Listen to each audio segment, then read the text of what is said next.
대표 모시겠습니다. 어서 오십시오, 대표님. 네, 안녕하십니까. 예.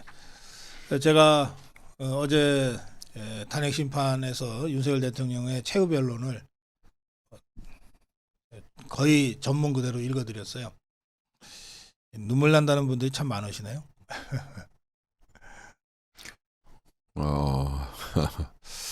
저도 그것을 지금 오늘 아침까지 한 5번 네. 읽고 이렇게 보면서 우리가 옳았고 그들이 틀렸다.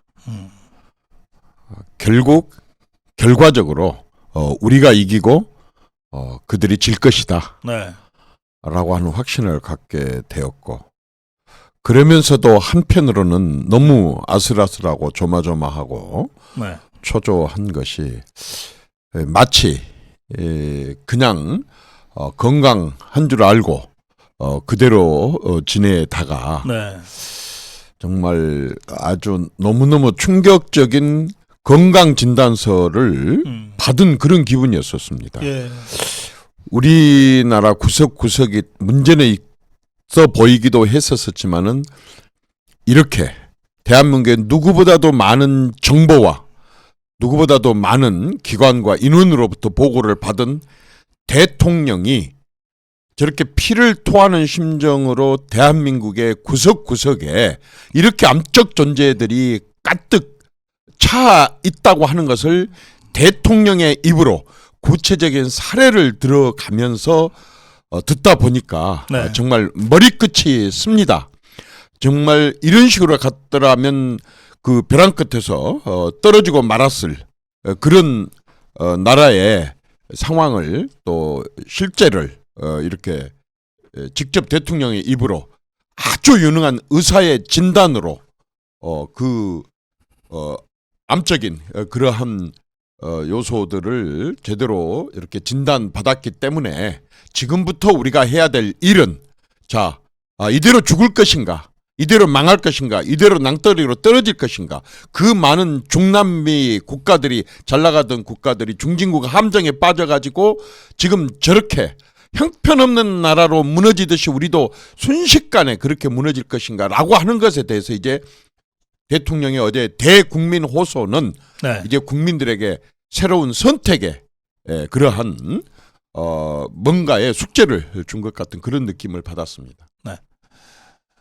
우리가 역사에서 이 구국의 결단을 여러 번 봤습니다. 그 정치인들이 중요한 결정을 할 때 구국의 결단이라는 단어를 쓰는데, 이 구국의 결단이라는 이 단어를 쓰려면 자신이 먼저 죽을 각오를 해야 되잖아요.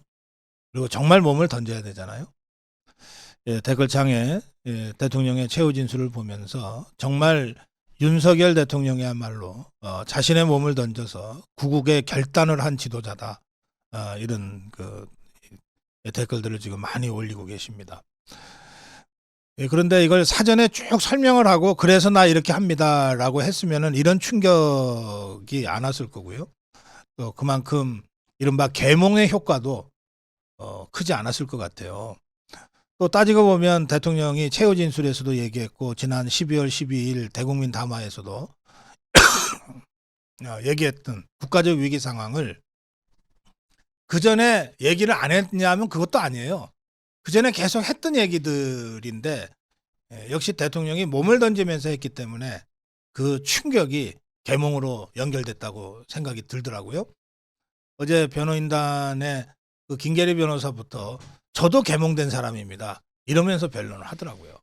사실 지금 이 추위에 이 엄동설안에 그 할 일도 많은 사람들이 또 몸도 좋지도 않은 분들이 네. 길거리로 나오게 된 게 바로 네. 똑같은 그런 심정 아니겠습니까? 네. 그 김 변호사하고 같은 심정으로 정말 몰랐었다. 그냥 다리 뻗고 잤고 네. 이렇게 나라가 엉망진창인지 모르고 있다가 대통령이 저런 헌신과 희생을 통해서 그런 걸 깨닫고 그래서 내 자신뿐만 아니라 내 자식들, 내 조카들 저렇게 사랑스러운 손주들의 미래를 위해서 정말 자기도 모르게 자리를 박차고 거리로 이렇게 나왔던 저는 그분들을 무명용사라고도 표현하고 싶고 네. 의병이라고도 표현하고 싶고 정말 대한민국의 5,000년 역사를 유지할 수 있었던 그 DNA가 네. 아직도 현재 살아가고 있는 우리 국민들, 양심적인 국민들, 애국 시민들한테 아주 연연히 흐르고 있다고 하는 것을 확인하는 그런 모습을 보여준 게 바로 그러한 계몽에 공감하고 느꼈기 때문에 같이 동참한 것이고, 그런 부분들이 지금 역사를 바꾸고 있다고 생각을 합니다. 123 계엄 선포에서부터 이제 어제 탄핵 심판 최후 변론까지 전체 상황을 쭉 보시면 지금 이 대한민국의 이 어디가 어떻게 작동되고 어디가 심각하게 이게 고장이 나 있었는지 그게 이번 과정을 통해서 다 드러난 것 같습니다. 어쨌든 헌법, 저 사람들은 헌법을 중시 여기고 당연히 중시 여겨야 됩니다. 정치에 있어서 헌법의 가장 중요한 것은 권력 분립이라고 생각합니다. 네. 옛날처럼 임금에게, 제왕에게, 황제에게 힘이 쏠려갖고 있는 것이 아니라 행정부하고 사법부하고 그다음에 입법부가 네. 서로 균형을 유지하게 만들어 놓은 게 헌법 정신인데, 이번 과정에서 드러난 걸 보면 입법부, 또 입법부가 다가 아닙니다. 민주당이 다가 아닙니다.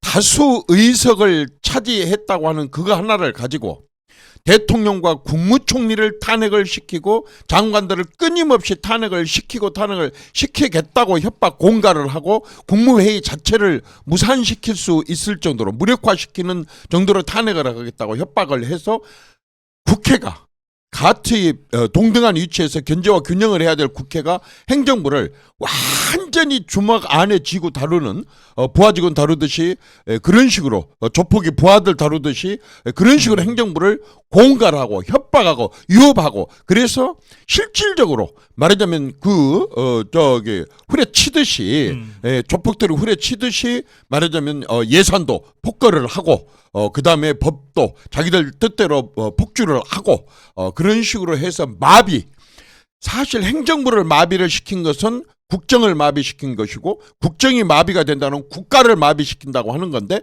사실 그것이 국회가 행정부에 했던 만행입니다. 만행. 예. 근데 그것으로 끝난 게 아니라 가장 독립을 시켜야 될, 가장 공정을 시켜야 될, 가장 객관적이고 중립을 유지시켜야 될 사법부에 대해서, 그리고 검찰에 대해서까지도 국회가 완전히 자기들 당원 다루듯이 합니다. 사형라고 자기들이 언도를 합니다. 네. 이렇게 체포를 하고 체포의 구체적인 지시까지 내리고, 그리고 그것에 있어서 조금이라도 어긋나다면 국회에다 불러가지고 정말 아무리 못된 정말 술꾼 애비가 자식들을 다뤄도 그렇게까지 막무가내로 막 다루지는 않습니다. 네. 어떻게 각 분야에서는 다 존경받는 분이고 또 그런 권위를 유지해야만이 국정을 유지를 해야 될 그런 지도자적인 위치에 있는 사람들을 국회에 데려다가 쥐잡듯이 그렇게 잡아대는 이러한 그야말로 입법 독재, 국회 독재, 다수당의 독재, 네. 이런 것들을 했다고 하는 게 너무 기가 차고, 이 과정에 저는 이제 더 놀라운 것들이 네. 설령 입법부가 그렇게 한다 손 치더라도 제도가 있고 규정이 있고 법이 있고 자기들이 스스로 지켜야 될 권위라는 게 있는데, 사법부가 저렇게 입법부로부터 공정을 말하자면은 깨뜨리고 독립을 깨뜨리고 중립을 깨뜨리고 객관을 깨뜨리고 애기들 다루듯이 자기들한테 그렇게 지시한 것에 대해서 네.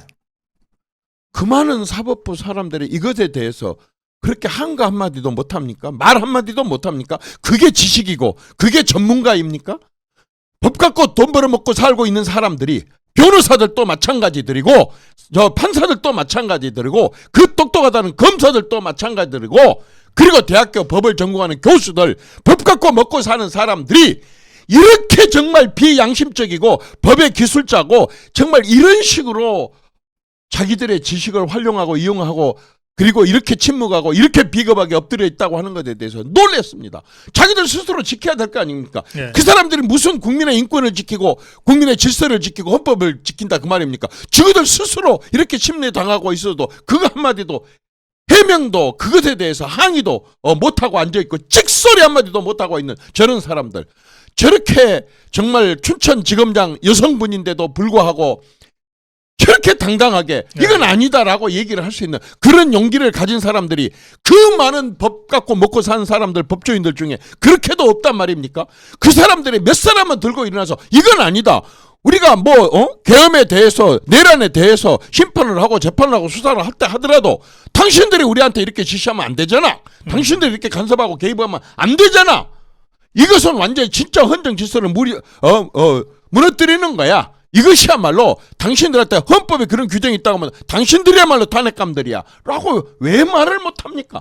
그런 것들이 이렇게 지금 상황을 키우고 있는 것입니다. 이 지식인들, 법조인들, 배웠던 사람들, 권력 갖고 있던 사람들, 특히 사정기관에 있는 사람들의 비겁함이 오늘날 많은 국민들에게 이 고통을 겪게 하고 있다는 것도 한 부분이라고 저는 생각을 합니다. 예, 제가 대통령 그동안에 대국민 담화도 보고 또 오늘 최후 진술을 보면서 또 한 가지 느낀 거가요. 이게 참 보통 사람은 참 하기 어려운 건데 숲을 보면 나무가 잘 안 보인다 그러고 또 나무를 보면은 숲이 잘 안 보인다 그러는데 윤석열 대통령은 그 둘을 같이 보는 그 통찰력이 있는 것 같아요.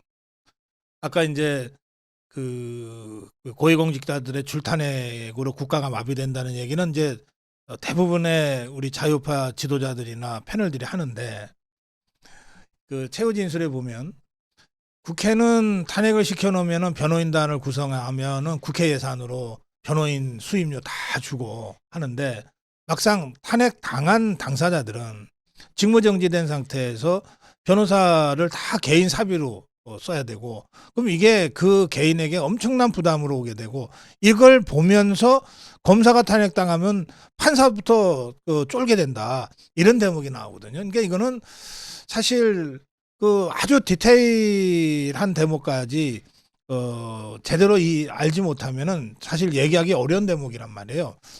그래서 국가라는 전체 숲과 동시에 그 나무 하나하나가 어떻게 지금 작동되고 있는지에 대해서 대통령이 정말 깊은 이해를 하고 있는 것 같다. 그런 점을 제가 느꼈어요. 전적으로 공감을 합니다. 지금 지적한 그 부분도 당연히 맞고 네. 이분이 사실 정상적으로 대통령직을 수행할 때도 봐보면 네. 예를 들어서 외교 하나만 보더라도 정말 역대 없었던 외교거든요. 네. 사실 한미 관계가 일반 국민들이 잘 모르고 있는데 지금까지 해왔었던 한미 관계보다 정식적으로 한 단계를 더 높였습니다. 포괄 전략 동맹 이런 식으로 높였어요. 네. 무슨 얘기냐 그러면은 지금까지는 미국과의 뭐 안보라든가 경제라든가 네. 외교적인 그런 관계였었다고 한다면 이제는 윤석열 대통령 때 어떤 식으로 이게 업그레이드를 시켜놨냐면 우주에 대한 것도 서로 협력한다. 네. 그다음에 첨단 산업 기술에 대한 것도 서로 협력한다. 사이버 안보와 보안에 대해서도 협력한다. 네. 특히 안보 부분에 있어서는 굉장히 업그레이드 시키는 지금까지의 한미 관계보다 훨씬 더 업그레이드 시키는 포괄 전략 동맹으로 한 단계를 높였다고요. 네. 그 결과가 바로 이번에 그 최후 진술에서도 나왔지만은 저는 지금까지 그 외국에 그 난다 긴다 하는 그런 외국 수장들이 대통령들이 미국 가갖고 캠프 데이비드에 가서 그 깊숙한 회담을 하고 선언을 하는 걸 보면서 부러웠습니다. 네. 우리 대통령은 한미 관계가 이렇게 좋은데 언제 저런 데 있을까? 윤석열 대통령 때 캠프 데이비드에 가서 선언을 하고 협상을 하고 이렇게 했다 그 말입니다. 네. 그리고 미국이 갖고 있는 핵 관련 핵 자산 뭐 이루 형언할 수 없지 않습니까? 모릅니다. 그거 알고 있는 사람은 당사자 미국 외에는 아무도 모릅니다. 왜냐하면 무기라는 것은 상대방이 뭘 갖고 있는지 모를 때 진짜 무서운 무기가 되기 때문에 그 핵 자산을 이제 윤석열 대통령하고 합의를 했습니다. 네. 그 워싱턴 선언에서 미국이 한반도에 핵 관련한 그런 문제가 생겼을 때 미국의 자산을 한국과 동시에 전략적으로 함께 같이 쓴다고 하는 그러한 말하자면 단계에 이르렀습니다. 이렇게 하는 데 있어서 미국과의 이런 관계를 유지를 하고 이렇게 높이는 데는 우리의 결국에 가서는 안보에 있어서의 네. 말하자면 주변의 도움, 주변 국가의 도움 이런 걸 받기 위한 것이었고 그 결과가 바로 대한민국 대통령이 한 번도 참여한 적이 없던 나토 회의를 나토 정상회의를 3번씩이나 참여를 네, 하게 매년. 되는 네. 이렇게 그 결과를 초래했고 그리고 나서 이제 중동 같은데 UAE나 사우디아라비나 말하자면 카타르 이 세 나라만 해갖고 112조의 수주를 네. 이렇게 따내는 이런 어마어마한 실적을 내는 데 있어서 대통령이 그냥 단순한 외교만 한 게 아닙니다. 아까처럼 경제 외교, 국익 외교 또는 미래의 기술 외교, 미래 세대들에 대한 외교까지를 포괄적으로 네. 아까 어떤 일을 함에 있어서 꼭 하나만 사건만 이렇게 보는 것이 아니라 실적에만 하는 것이 아니라 숲과 나무를 동시에 보는 그걸 하다가 보니까 대한민국 최초로 아프리카의 58개국 정상들을 초청을 해다가 외교를 네. 하고 네. 그다음에 유엔에서 한 표가 다 갖고 있는 태평양에 있는 연안 국가들 다 불러서 이렇게 하고 이제면 올해는 지금 에이펙 회의를 하게 돼 있고 올해 다시 또 중앙아시아의 모든 정상들을 불러들여 이런 것들이 전부 우리한테 원전을 포함한 여러 가지 고도의 고가의 이 말하자면 수출과 수주 이걸 따게 되게 하는 그런 네. 세일즈 외교가 되게 되는 거거든요. 그러니까 그분이 하는 것은 국정도 이번에 이 일을 하나 처리해 가는 것도 보면은 작은 것부터 큰 것까지 큰 것부터 아주 세밀한 것까지 이렇게 숲과 나무를 동시에 지적하신 대로 그렇게 보더라고요. 예. 그래. 아까 그 우리 이정현 대표가 윤석열이 옳았다. 그리고 우리가 이길 것이다. 이렇게 말씀하셨는데 어쨌든 헌재가 2주나 3주 후에 최종 판결을 내릴 때 각하나 기각으로 해서 대통령을 복귀시켜야 이제 이기는 거 아닙니까? 그렇게 전망하시는 건가요? 봅시다. 일단은 헌재 재판관들이 하는 거니까 그건 재판관들의 몫입니다. 네. 어떻게 결과냐 하는 것에 대해서 우리의 바람입니다. 우리는 전문가가 아니니까. 근데 한번 떨어져서 보면은 네. 진짜 우리나라 헌법기관의 허술함이 이 정도인가 못 느끼셨습니까? 네. 이건 헌법재판소가 아니라 완벽한 정치재판소입니다. 정치는 유권자가 판단하는 겁니다. 유권자는 네. 국민입니다. 그러면 국민들이 무엇을 원하고 국민이 뭘 바라는가가 헌법재판소의 판결에 절대적인 요인이 돼야 된다 그 말입니다. 네. 아니 그 사람들한테 어떻게 법리를 우리가 신뢰를 할 수 있겠습니까? 한 사람 면을 봤을 때 어떻게 뽑아도 헌법기관인 또 재판관을 저런 식으로 특정 이념에 이렇게 완벽하게 기울어져 있고 저런 삶을 살고 있고 하는 사람들 도저히 객관이라는 것은 네. 공정이라고 하는 것은 판단할 수가 없고 도저히 신뢰하고 믿을 수 없는 사람들을 헌법재판관으로 야당에서 지금 추천을 해놓고 네. 그 사람들이 내린 판결에 어떻게 범죄적이라 뭐다 이렇게 그것을 기대한다는 것 자체가 맞지가 않습니다. 예. 사실 그 많은 사람들이 보셨겠지만 안 보셨으면 지금이라도 한번 쳐서 보십시오. 이따 끝나고 나서 오마이뉴스 TV에 백낙청하고 이재명이라는 단어를 치고 들어가면 윤석열 대통령이 취임하고 나서 2달 뒤에 한 인터뷰가 나옵니다. 그때 이미 얘기를 합니다. 네. 탄핵을 갖고는 안 된다. 왜냐하면 시비가 붙으니까. 자기들도 그걸 알고 있습니다. 법리적으로 처리 안 된다는 걸 알고 있습니다. 네. 시비가 붙으니까 안 된다. 그렇게 어떻게 해야 되느냐. 퇴진운동을 해야 된다. 탄핵이 아니고 퇴진운동. 이게 지금까지 일관되게 최후 진술에서도 나왔지만 대통령 취임하기 전에 당선인 시절부터 벌써 아무것도 안 나왔는데도 아무것도 없는데도 퇴진 탄핵을 얘기를 했었고 네. 이날 이때까지 퇴직 탄핵 운동을 해왔었었고 그렇죠. 그렇게 해가지고 이 결론이 나왔기 때문에 저는 이번 판결은 결국에 가서는 정치재판소의 정치적인 판단이고 그건 지금 국민들의 여망을 매일 언론을 통해서 보고 있을 테니까 네. 저는 이번에 반드시 국민의 여망대로 그렇게 돼야 된다고 생각을 합니다. 언론이 제대로 전달만 해주면 이미 다 끝났을 일이에요. 이미 각하가 됐을 거예요. 그리고 구속도 못 시켰을 건데 광화문과 전국 각지에서 정말 노도처럼 일어나는 우리 국민들의 함성을 기성 언론들이 다 차단하고 있잖아요. 이를테면은 이 광주 집회 사실은 우리 자유파 국민들이 광주에서 그 정도로 모일 거라고는 아무도 상상을 못했는데 그 모이잖아요. 그런데 그 기성 언론들이 그걸 다 차단하고 왜곡시켜 버리니까 과연 헌법재판관들이 이 민심 이미 그 대통령을 파면해야 되겠다고 작심한 4명 좌파 헌재 재판관들은 놔두고라도 나머지 4명이라도 민심을 제대로 읽고 올바로 판단을 하기를 바라는 건데 그 부분은 어떨 것 같습니까? 한번 보십시오. 우선 이제 광주 얘기 좀 하겠습니다. 제가 그쪽에 친구들이 많으니까. 네. 뭐 신문사에 편집국장을 했다 지금 1인 이제 그 신문사를 차려가지고 굉장히 활발하게 하고 있는 그 언론인이 하나 있습니다. 네. 그래서 자기가 평기자 때부터 광주 그 광장에서 일어나고 있는 그런 시위들을 평기자 때부터 이날 이때까지 취재를 네. 해왔다는 겁니다. 네. 근데 자기는 너무 놀랬다. 보수 정당 모임, 그러니까 양쪽의 모임이 아마 이렇게 같이 있었잖아요.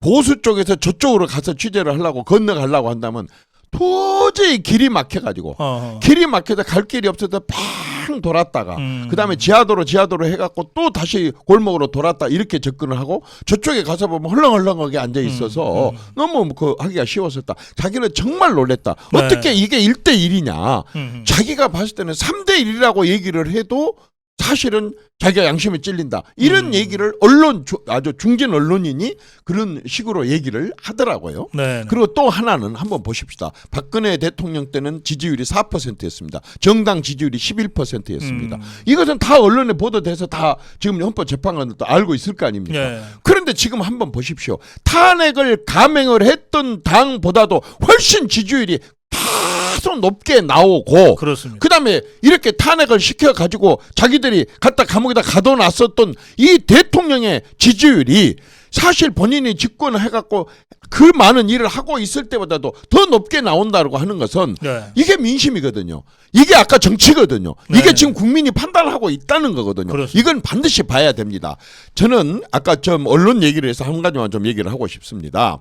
트럼프가 취임하고 나서 네. 백악관 대변인을 27살짜리 여자애를 시켰습니다. 27살짜리 여자가 미국의 백악관의 대변인입니다. 그리고 이 친구가 딱 첫 이제 기자회견을 합니다. 기자들하고 질의응답을 합니다.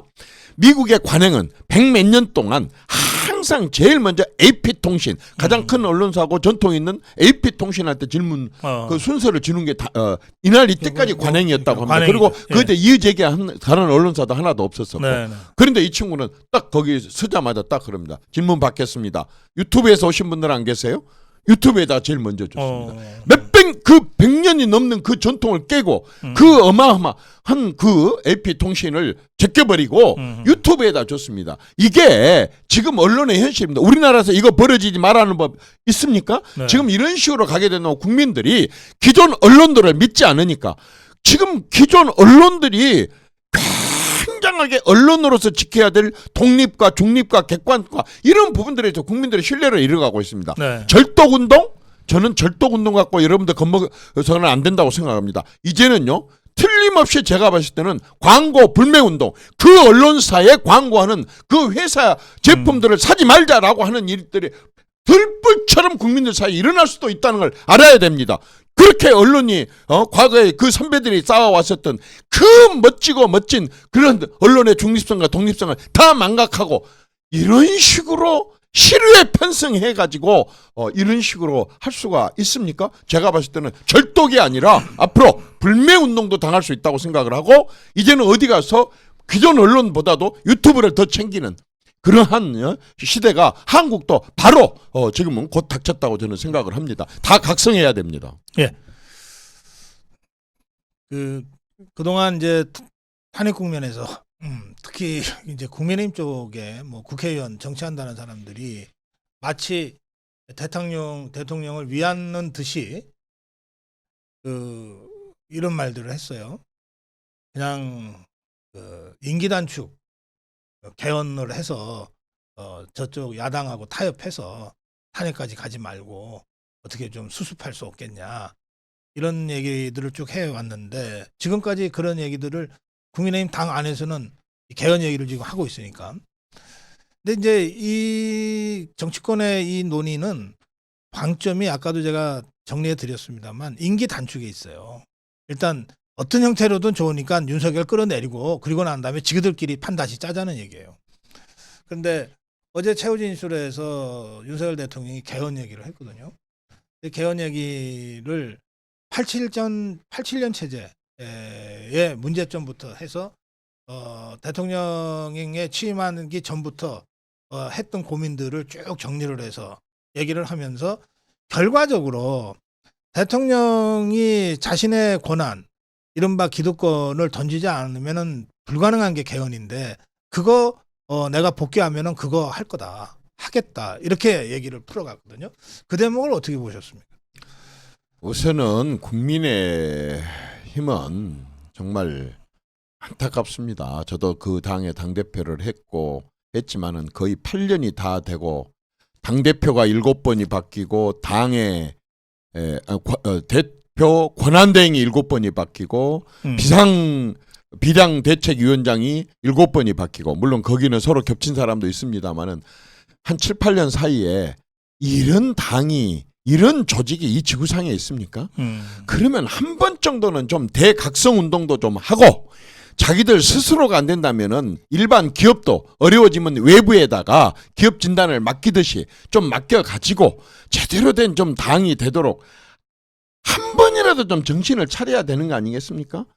세상 천지에 저런 코마, 저는 혼수 상태라고 봅니다. 네. 코마 상태라고 봅니다. 네, 네. 저 당이 기껏 한다는 게 이런 사건 터지면 자기 비하부터 합니다. 그렇게 악독하고, 우리가 이번에 그 최후 진술에서 드러난 사실, 아까 말씀하셨지만 처음 한 사실입니까? 다 알고 있었던 사실입니다. 저렇게 종합하고 종합을 해갖고 이렇게 해서 저 집단은 이런 집단이고 저들의 의도와 목적은 이것이다라고 하는 걸 국민들한테 끊임없이 보여주고 쥐어주고 해갖고 국민들을 설득을 해서 같이 그런 의도와 목적, 나쁜 그런 사악한 의도와 목적들을 저지시켜야 되는데, 저 당은 자기 비하부터 합니다. 네. 자기 비하. 그래가지고 막 자기 내부에 대한 공격과 그 다음에 자기 비하한다고 반성한다고 입 딱 다물고 가만히 있습니다.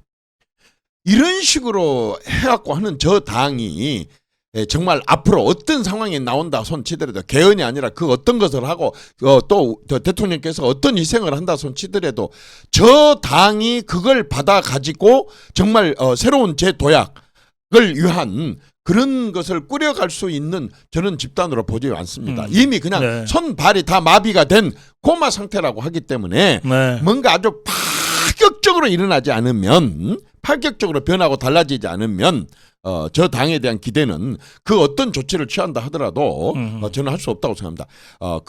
그냥 좀 나왔으니까 네, 조금만 더 얘기를 하자면, 그러시죠. 이제 지금 있는 인물들 갖고는 안 된다는 걸 알았지 않습니까? 네. 아까 7번을 바뀌어도 안 되고, 비대위를 구성을 해도 안 되고, 대행을 해도 안 되고, 당대표를 끌어내도 안 되고, 선거는 선거마다 그렇게 질 수 없는 선거를 완벽하게 치고, 이런 식으로 하게 된다고 한다면 저 사람들 능력으로는 안 되거든요. 그래서 저는 우선 급한 몇 가지를 좀 썼으면 좋겠어요. 예. 그게 뭐냐면 지도자 연석회의. 지도자. 그러니까 보수의 지도자 연석회의. 그게 너무 광범하다고 한다면 네. 저 당이 집권하고 있을 당시에 적어도 국회의장을 지냈던 사람들, 그 다음에 또 말하자면 국무총리를 지냈던 사람들, 네. 그 숫자가 많다고 한다면은 임기를 정식으로 채웠던 당 대표들, 이분들은 이제 원로들이어 가지고 더 이상 꿈도 야심도 야망도 없을 겁니다. 오로지 나라 걱정, 보수 걱정을 하고 있을 겁니다. 이분들이 말하자면 원탁을 우리도 만들어 가지고 어른들, 지도자, 당내 지도자들, 네. 이 사람들의 의견을 모아 가지고 뭔가의 당의 변화, 요구, 또 어떤 응급 조치, 이런 부분들을 그 어른들이 좀 하게 했으면 좋겠다라고 하는 생각이 우선 하나 들고, 네. 두 번째는 이번에 이제 이렇게 밖에 나서서 온몸을 던지는 동안 그렇게 룰루랄라 하고 계셨던 그분들 놔두고 밖에서 고생했던 사람들 중에 한 100여 명 정도로 백인위원회를 구성을 해갖고, 네. 자, 그래도 어쨌든 제도권 안에서 할 수 있는 것은 국회고 당신들이 이런 역할을 해달라 하고 백인위원회 정도가 밖에서 저 당에 대한 진단을 해가지고 네. 저 당을 현대화시키고 선진화시키고 비성장적인 부분들을 정상화시키는 이런 작업을 우선적으로 좀 했으면 좋겠다라고 네. 하는 얘기를 한마디 좀 하고 싶고요. 아까 개헌 얘기를 했지 않습니까? 네. 참 대통령께서 어렵지만 그러나 했던 말은 지키는 분이니까 이제 개헌 얘기를 대통령이 이렇게 공식적이고 진지하게 얘기를 하셨기 때문에 저는 그 방향으로 간다고 생각합니다. 그런데 그 개헌도 저는 기왕 얘기가 나왔을 때 이렇게 좀 하고 싶습니다. 네. 대통령께서 복귀하셔가지고 네. 이 개헌에 대해서 추진을 한다고 한다면 대통령이 개헌에 대한 의지를 얘기를 했고 그 개헌을 실현시키기 위해서는 굳이 임기를 다 안 채울 수도 있다라고까지 얘기를 크게 양보를 하셨다고 한다면 네. 이제는 국민 몫입니다. 무슨 얘기냐? 지금까지 우리 헌법은 대통령이 만들었고 대통령들이 개헌을 했고 그 대통령 끝나면 바로 또 개헌 얘기가 나왔습니다. 지금 이대로 간다면 틀림없이 국회에서 다수당인 또 민주당이 다수당을 이용을 해갖고 또 개헌하자고 할 겁니다. 그러겠죠. 그러면 다수당이 무너지고 나면 또 개헌합니까? 아니면 대통령이 물러나고 나면 또 개헌합니까? 이제는 개헌의 주체였었던 그동안에 이 대통령과 국회가 한 발 떨어져서 네. 개헌을 하자라고는 하고 누가 하냐? 국민들이 처음으로 국민헌법을 한번 만들자는 겁니다. 네. 무슨 얘기냐면 한 1,000만인 정도의 1,000만인 서명 운동을 하자는 겁니다. 말하자면 개헌 청원 운동인 거죠. 개헌 청원 운동을 국민이 해갖고 이 법은 국민들이 만들어 놓은 법이기 때문에 어떤 대통령도 함부로 앞으로 개헌 가지고 말하자면 국정을 흔들어서는 안 돼?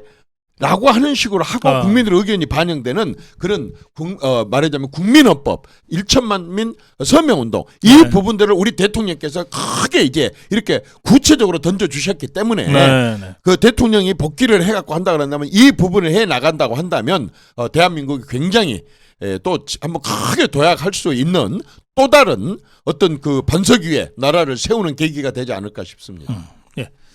우리 이정현 대표님 말씀 들으면서 그 댓글창에 굉장히 많이 올라온 댓글은 뭐냐면 그냥 화끈하게 신당 만들자 이런 댓글이에요. 자, 얘기 나왔으니까 한번 합시다. 그러세요. 난 신당을 만들다 안 만들다 이런 얘기를 놔두겠습니다. 예. 우리나라는 급변하게 발전해 왔습니까? 정치도 굉장히 급변하면서 발전해 왔습니다. 네. 그런데 한번 보십시오. 처음에는 독립운동하는 사람들 주축으로 해갖고 나라를 건국하겠습니다. 네. 그 다음에는 어떻게 12년 동안은 해왔었던 그 정권 사람들을 다 이제 놔두고 완전히 5.16 주체 세력들이 완전히 새로운 그렇죠. 젊고 새로운 사람들 그 당시에 박정희가 44세였으니까 네. 44살이었었습니다. 예. 김종필이가 초대 중앙정보부장을 하는데 36살이었습니다.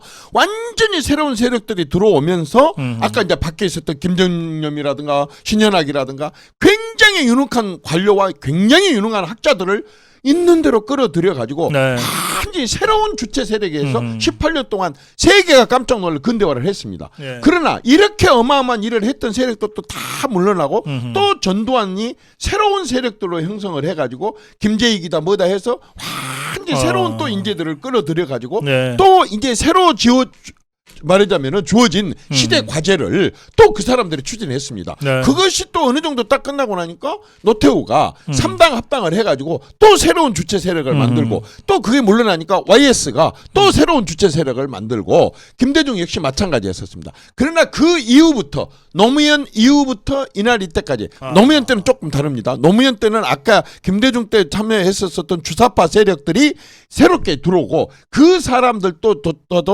탄돌이다 그래가지고 그때 새로운 인물들이 왕창 들어와갖고 지금까지 민주당 주축 세력이 되고 있거든요. 근데 우리는 딱 YS 이후로 지금까지 한 번도 이러한 물갈이 판가리가 없었습니다. 그러다 보니까 국그릇 안에 어느 사이에 이 건더기들이 다 상해버렸어요. 그런데 물갈이 한다고 20% 물 딸고 30% 물 딸고 그래놓고 물갈이 했다고 국민들한테 이렇게 거짓말을 하는데 그 믿고 그걸 먹어봤더니 그 국물이 상해갖고 있는데 배탈이 안 나겠어요? 이날 이때까지 그 배탈이 나게 된 거예요. 한 번 정도는 이 국그릇을 확 갈아치우는 게 그게 신당 창당이면 신당 창당해야 됩니다. 이렇게 시대가 바뀌고 사람들이 바뀌고 유권자들이 바뀌고 기대가 바뀌고 국민 소득이 4만 불로 올라선 이런 새로운 나라에 어떻게 옛날부터 물려받은 그런 정치를 몸에 배인 사람들이 계속 해야 됩니까? 사정없이 갈아치워야 됩니다. 그건 물갈이가 아니라 판갈이가 아니라 완전히 국가를 통째로 가는 그런 신당 창당 능히 해야 된다고 봅니다. 알겠습니다. 예, 시간이 다 돼서요.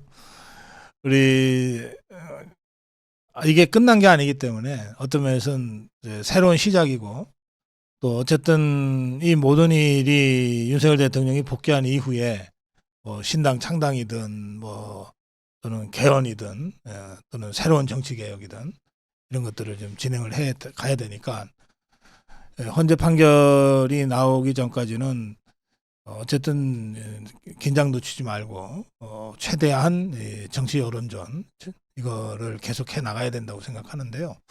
3월 1일 이번 주말이 아마 지금까지 있었던 어떤 집회보다도 더 많은 사람들이 모이게 될 집회일 것 같습니다. 지금부터 어떤 모임에 나가든 또 제가 언제 어떤 방송을 하든 간에 3월 1일 집회에 모두가 나와야 된다는 이 댓글들은 빠지지 않고 나오거든요. 3월 1일이 새로운 역사의 어떤 시발점이 될 거라고 저도 생각합니다. 이 자유파 국민들 이렇게 마무리 한 말씀 하신다면. 네. 그동안에 너무 감사하고 정말 눈물나게 감사합니다. 정말 여러분들은 자유를 지키는 수호자들이었었고, 또 자유를 지키는 사람, 자유를 쟁취했었고, 자유를 지금 키워나가고 있고, 또 자유를 물려줘야 될 여러분들이야말로 정말로 한 분 한 분이 숨은 영웅이었습니다. 여러분들이 이순신이었었습니다. 자, 우리가 한 가지만 우리가 서로 확신을 가집시다. 모든 것은 신념과 확신에서 나온다고 저는 봅니다. 저는 대통령이 복귀하고 또 대통령이 최후 진술에서 말씀하셨듯이 이제 대한민국을 지금까지 봤더니 우리가 전혀 몰랐는데 이렇게 대한민국이 잘 나가고 있기 때문에 정말 제대로 쓴 나라인 줄 알았더니 모래 위에 쓴 사상 누각이었다는 걸 알았고, 대통령께서는 어쨌든 이번에 복귀해서 이게 이제 제대로 된 반석 위에다 세우는 나라를 만드는데, 이번에 참여했던 사람들이 대통령을 복귀시키는 것으로까지 해서 끝나서는 안 됩니다. 지금부터 여러분들이 주인공이어야 된다고 합니다. 저는 한 가지 제안을 하고 싶습니다. 이제 대통령이 복귀하면 우리 몇 가지 한번 합시다. 하나는 이제 정말 여러분들이 이렇게 나라를 이렇게 세웠기 때문에 아래로부터의 혁명, 아까 신당 창당을 포함한 모든 아래로부터의 이 혁명의 주도자가 여러분들이 되어주시고 끝까지 함께 해주셔야 된다는 거 하나. 두 번째는 이제 대한민국이 우리 선배들이 후진국에서 중진국에서 선진국을 맡았는데 이제 선진국이 도달했으니까 여기서 룰루랄라 해야 되겠습니까? 이제는 초강대국이 우리의 목표가 돼야 된다고 생각합니다. 지금 198개 나라 중에서 10위입니다. 이제는 7위, 5위가 아니라 일본과 영국과 프랑스와 독일을 제끼고 우리가 G3까지도 갈 수 있다는 거. 지금 4만 불이 아니라 7만 불에서 10만 불까지 갈 수 있다는 확신을 갖고 이제 초강대국을 목표로 가야 됩니다. 그렇게 하기 위해서는 하나부터 열까지 모든 구석구석들이 바로 써야 되는데, 그게 저는 하나 제안하고 싶은데 그게 뭐냐? 2048년이면 건국 100주년이 됩니다. 3년 뒤에 28년이면 80주년, 38년이면 90주년, 2048년이면 100주년인데 23년 남았습니다. 이 23년 동안 우리가 건국을 준비하자, 이런 목표를 갖고 새로 만약에 대통령에 복귀하게 된다고 한다면, 이렇게 이번에 이제 다 진단이 나왔기 때문에 구석구석에서 모두가 각자가 나서서 이 건국 100주년을 준비해가지고 초강대국을 만드는데 우리가 함께 나가야 되지 않을까 싶습니다. 여러분 진짜 고맙습니다. 감사합니다. 네. 여러분이 이순신입니다 하셨어요. 그리고 건국 100주년이 되는 2048년에 G7, G 넘어서 G3 국가로 가자. 이걸 하기 위해서 윤석열 대통령 복귀와 함께 정말 다시 한번 시작해보자. 예, 이정현 대표와 함께 말씀 나눴습니다. 고맙습니다. 감사합니다.